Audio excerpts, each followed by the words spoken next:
Pemirsa, kasus mutilasi yang diungkap oleh Polres Pesisir Selatan Sumatera Barat temukan fakta yang cukup mencengangkan. Ternyata dalam rekonstruksi kasus, tersangka mengaku selain memutilasi juga memakan daging korban dengan cara digoreng.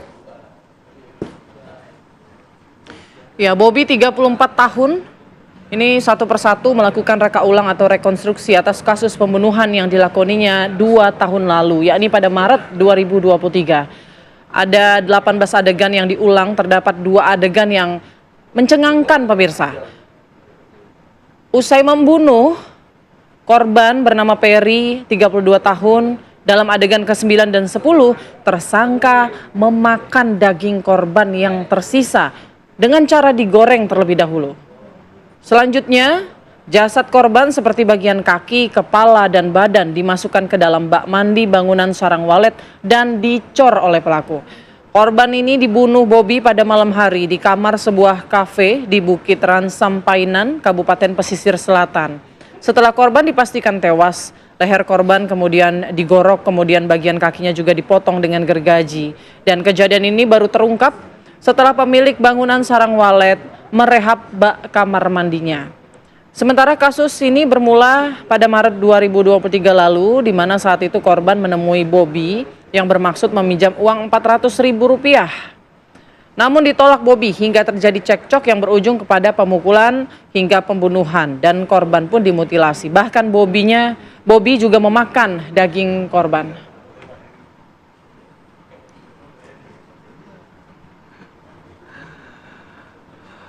Langsung merinding ya, Philip, ya. Membayangkan ada ya manusia yang sekeji itu begitu ya, dibunuh. Sudah dicor, dibunuh, dimutilasi, digoreng. Astagfirullah, ini banyak-banyak istighfar kita lihat berita kayak gini ya, elus dada gitu, ada manusia yang seperti ini. Tapi kita penasaran juga ya, apakah dari tahun 2023 ada korban lain mungkin? Itu yang menjadi pertanyaan. Yang menjadi target dari Bobi ini, kita tanyakan kepada Kasat Reskrim Polres Pesisir Selatan, AKP Muhammad Yogi Bintoro. Selamat pagi Pak Kasat. Pagi Mbak, Mas. Baik. Pak Kasat, kasus ini sudah lama sebenarnya 2023 ya Pak, pada Maret 2023. Nah, sejauh ini hasil penyelidikan dan pengembangannya seperti apa Pak? Apakah memang korbannya hanya satu saja atau justru sudah pernah melakukan hal serupa kepada korban lainnya? Iya Mbak, perlu kita sampaikan bahwasanya kami telah melaksanakan pemeriksaan kemudian penyelidikan. Untuk korban hanya satu Mbak.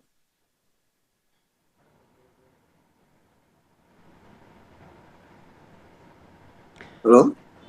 Baik, kenapa bisa keji sekali begitu pelaku ini melakukan aksinya? Jadi untuk kronologis ya Mbak, pada saat itu sekitar bulan Maret tahun 2023, pukul 22 itu Mbak, korban mendatangi tersangka ini Mbak, dengan tujuan untuk meminjam uang. Namun tersangka menyampaikan kepada korban bahwasanya dia tidak memiliki uang. Kemudian pada saat sebelumnya juga korban pernah meminjam uang kepada tersangka, namun belum pernah dibayarkan lagi kepada tersangka tersebut Mbak. Sehingga terjadilah cekcok perkelahian di dalam kamar tersangka itu Mbak, yang mengakibatkan tersangka mendorong korban mengenai dinding dan korban terjatuh Mbak. Baik Pak Kasat, untuk hubungan pelaku dan korban ini seperti apa? Apakah teman atau masih ada keluarga? Untuk hubungan korban dan tersangka ini teman Mbak, Mas.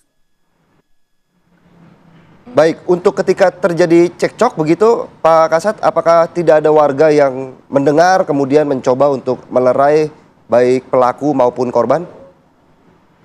Tidak ada Mas, jadi posisi TKP kafe itu cuman sendiri di dalam tempat objek wisata itu Mas.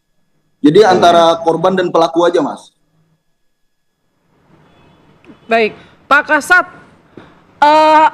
hasil pemeriksaan, apa alasan tersangka sampai berujung pada menggoreng daging korban ini?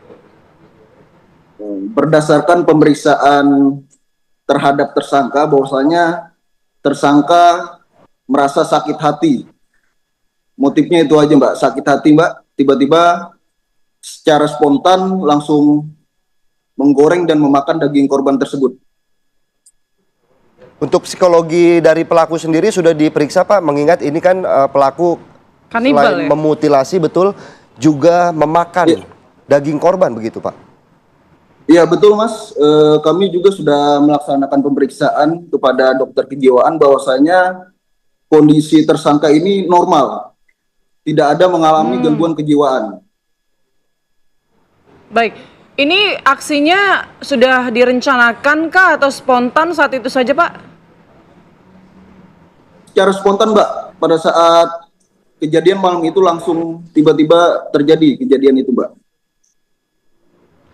Oke, kalau untuk konstruksi hukumnya Pak, seperti apa sanksi yang menjerat pelaku ini? Jadi pada kejadian tersebut kita menerapkan pasal 338 Junto 351 ayat 3 dengan ancaman 15 tahun penjara Mbak. Oke, baik. Terima kasih banyak informasi dan penjelasannya AKP Muhammad Yogi Bintoro, Kasat Reskrim Polres Pesisir Selatan. Selamat pagi, sehat selalu Bapak. Terima kasih Pak Kasat. Selamat pagi Mbak, Mas. Ya.